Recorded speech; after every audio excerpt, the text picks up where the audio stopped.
mâna pe telefon, apele și iar închid cu mâna pe interfon. N-am putere să te strig, nu am cum să o las pe mâine, să nu fie prea târziu. Printre lacrimi și suspine să păstrez ce a fost viu.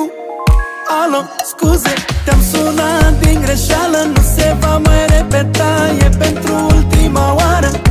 Alo, scuze, te-am sunat din greșeală, sper că nu te-am deranjat, vreau să fim ca prima oară. Ai lăsat în urma ta încă o victimă ușoară, pradă de război, încă o inimă amară. Și alo, scuze, te-am sunat din greșeală, am crezut că-i vocea ta, dar e căsuța vocală.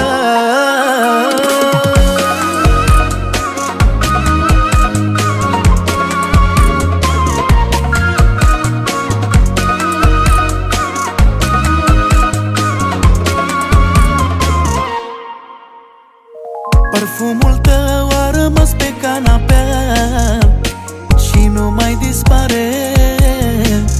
De atunci aș dormi numai pe ea. Ce falsă alinare.